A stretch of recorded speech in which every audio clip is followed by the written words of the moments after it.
Today we're going to talk briefly about photojournalism, and I'll say a word right off the bat. I'm not going to teach everything that was in the article that was assigned this week, so if you haven't read it yet, please read it. It would be best if you read it before you listen to this brief lecture. However, I am going to go back and cover a few of the connections that you've probably noticed at this point to some of the previous things we've talked about and the lecture I had specifically on Plato, and this idea that life imitates art and that art imitates life, and that there's sort of this dance going on in real time. So I do want to go back to that and bring to mind some of the quotes from the text as you were reading and get you thinking just briefly about some of the many images, both moving and still images, that you've seen in your life, in the way that they often have caused you to believe things, to assume things. And as this article really points out, the real trick is to get people to believe or to learn things without ever realizing that they are believing or learning them.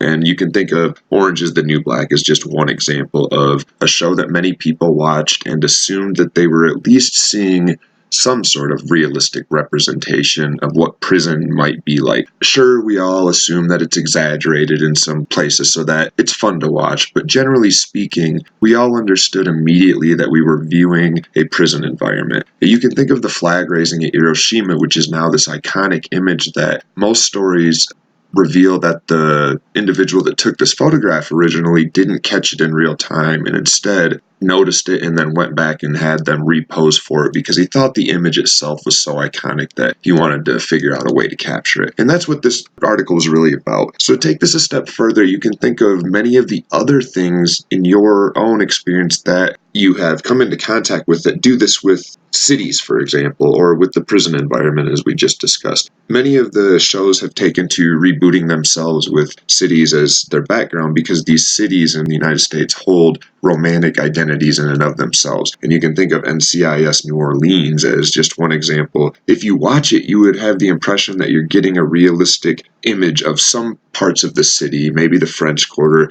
maybe the two bridges that are behind you. And in reality, none of that is required to be realistic. These two bridges that are at the backdrop of the scene in front of you for NCIS New Orleans are nothing like this, and there's no way that you could get down to where this individual is standing, and there's no beachy, rocky shore there. The Mississippi River covers all that up. But the photogenic nature of it means that the shot had to be done in this way. Photojournalists are forced to play along. They have editors and publishers that will only select photographs that pass muster, that make the cut. And if they don't find that with one photographer, they'll simply go to another photographer who can capture the image that gets viewers tuning into their newspaper, their magazine, their television show.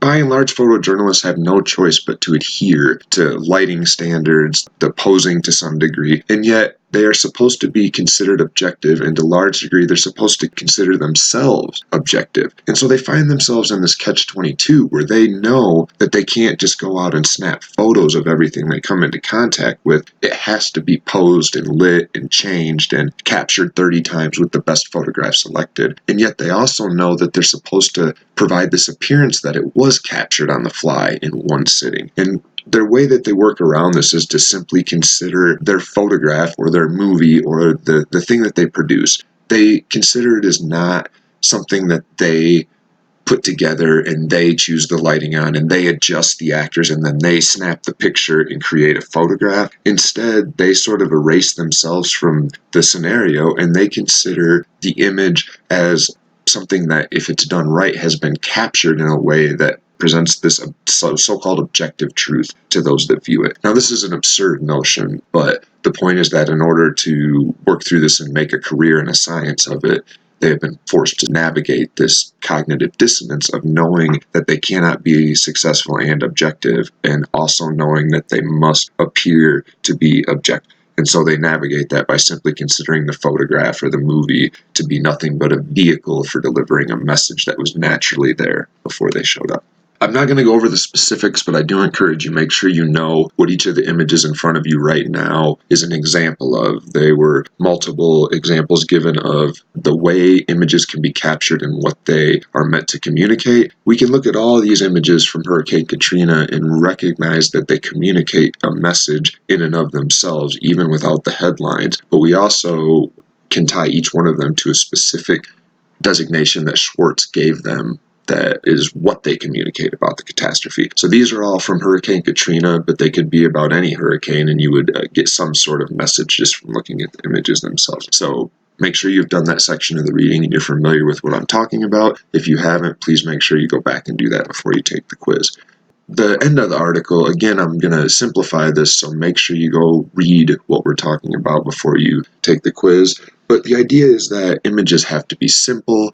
They have to not be too busy, or else you end up confusing the people you're trying to communicate with. And they suggested numerous ways that photographers and photojournalists accomplish this. You can think of how when you watch sporting events, the crowd is always blurry behind the players on the field, and we all sort of have taken for granted that this was probably just the result of video cameras not being able to capture the crowd and the players on the field. But this article might give us a different understanding of that as a method of keeping the viewers focused on the player and away from the crowd, lest we get distracted and start thinking about changing the channel to a rerun of Seinfeld or something. And also, I would suggest at the very end to be careful with this idea that there is any way to really communicate through a photograph or through text simple real life without adding any of your subjective beliefs as an author or as a photographer. I would say that we should probably lean more towards the final sentence of the article as a way to move forward with thinking about how to navigate this space where photographs both are a subjective representation of reality and also time and again considered an objective account.